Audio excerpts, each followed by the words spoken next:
the Trump administration firing several hundred Federal Aviation Administration employees. Let's cover the flip over crash, whatever you want to call it. 18 people injured after a plane overturned upon landing at the Toronto Pearson International Airport yesterday. This is the moment a Delta Airlines flight with 80 people on board from Minneapolis ended upside down on the runway. Emergency workers on the scene raced to evacuate passengers. 2 passengers believed to be in critical condition were airlifted to a nearby trauma center, while 1 child was rushed to a children's hospital. Several others sustained minor injuries. Here is cell phone video that captured the chaotic scene. There you can see crew members helping passengers escape through emergency exits. Snow was blowing at the airport all day, but snow was not supported on radars at the time of the accident. The fire chief stated that the runway was dry and there were no crosswind conditions when the Delta plane overturned. Incredibly, no deaths reported. Here is how one passenger recounted the crash. When we hit, it was just a super hard, like a hit the ground, and the plane went sideways, and I believe we skidded like on our side and then flipped over on our back. Where we ended up, there was like a big fireball out the left side of the plane.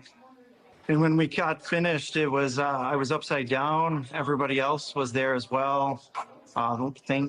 Thankfully, everybody was okay. But we tried to get out of there as quickly as possible.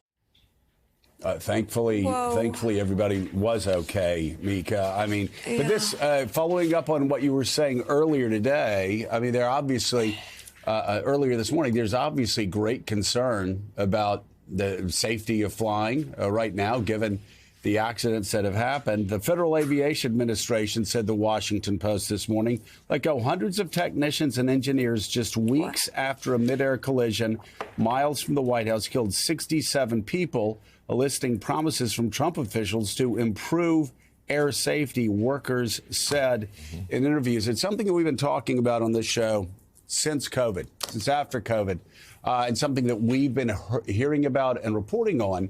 And of course, this was in Toronto. It originated, of course, in Minnesota in the U.S. But you know, you have the accident in Washington, D.C., and then there are these immediate claims of DEI, which, of course, and immediate claims on who's at fault. Nobody knows. That's why we have NTSB, and that's why a lot of those investigations can take up to years. But we said following COVID, we had a pilot shortage. They're hiring a lot of very young pilots right now. Getting rid of a lot of, because of age limits, of a lot of experienced pilots. We were talking about how that was really a terrible mistake. That also talked about our concerns with all of the shortages, including shortages at the FAA, including shortages that we had up in the towers with air traffic controllers. I mean, this is a system that actually needs to be built upon post-COVID. And here we are 3, 4, 5 years later. This is not the time to cut from the FAA. And that's the problem when you have this one-size-fits-all approach, you know, the argument that government is wasteful. And yes, there's waste, fraud, and abuse, Gene Robinson, waste, fraud, and abuse in all parts of government. We've been saying that for 30 years. I've been saying that for 30 years. Republicans have been saying that for 30 years. Democrats have been saying that for 30 years. Al Gore said it, you know, in 2000. But this is not the time to just go in with anything other than a scalpel when you're talking about agencies like the FAA and just getting rid of people for a political statement. Yeah, I believe there's one federal worker quoted in our story this morning as saying this is like trying to trim away, getting a steak and trying to trim away the fat with a sledgehammer. It's ridiculous and dangerous, frankly, because especially when you're talking about something like aviation. But this is happening all over the government, these sort of indiscriminate firings of probationary employees, basically who haven't been there long enough to have full civil service protections, which can be a year or more, and without regard to their performance or what their function is or how much they're needed.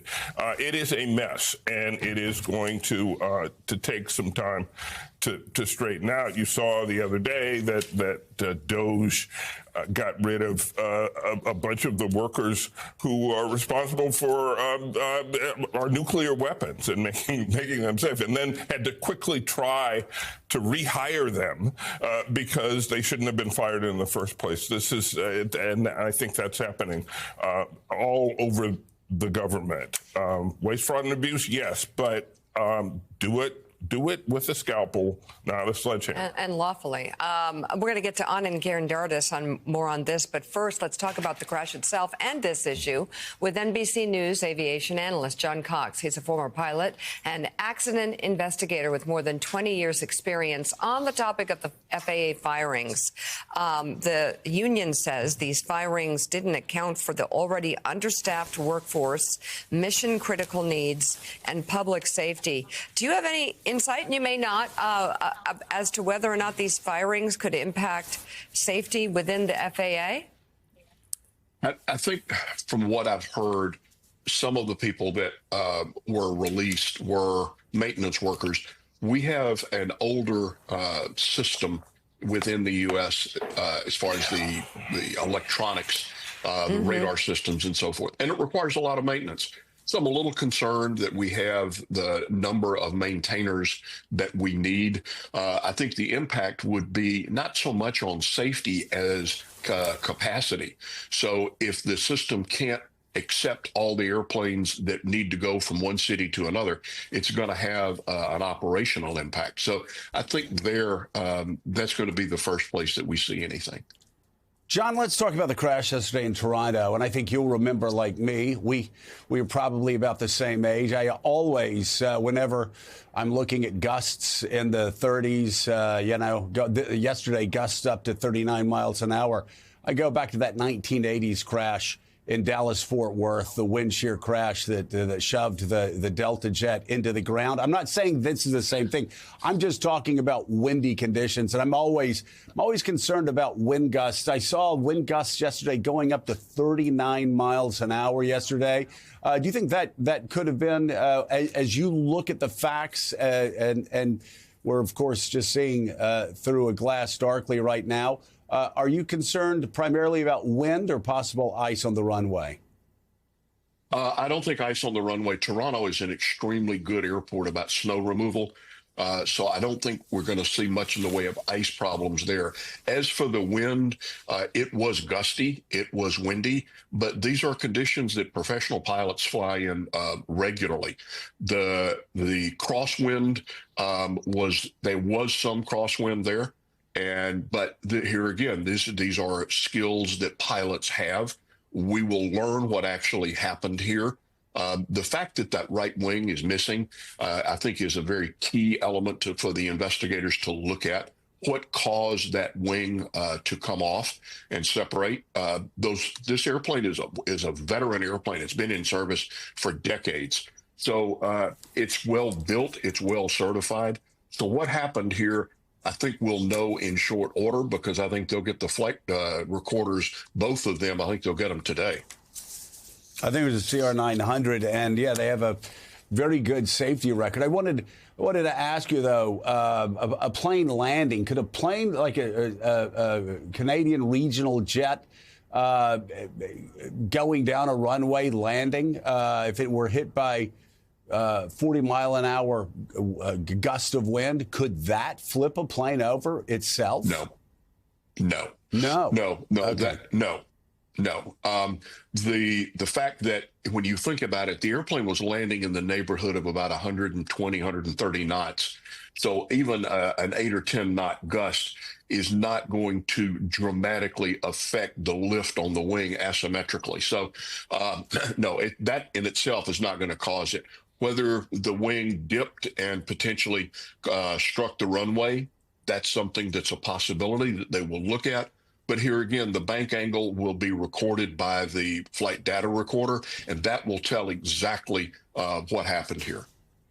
We'll talk about how difficult it is when a pilot is landing, and let's say you have gusts 30, 35, 40 miles an hour, and they cut across the runway. How difficult is it for the pilot to keep those wings parallel to the ground? Is it possible that a wind gust may have shoved one of the wings into the ground? I think that's something that they'll certainly look at when you are in a crosswind condition like this. And the gusts were in the neighborhood of 10 to 15 miles an hour. The total wind was up about 40 miles an hour, but it was about 30 gusts to 40 in that range. So as you track down toward the runway, you actually have the nose of the airplane pointed more into the wind so that the ground track is on the center line. As you get in right over the runway, you align the nose of the airplane with the center line, and you'll lower the upwind wing down a little bit to help slow the wind from pushing you on sideways on the runway. And that's about the point where you touch down. What happened here, we don't know yet, but that is the time frame that the investigators are going to look at in depth. All right, NBC News aviation analyst John Cox, greatly appreciate it. Thank you so much.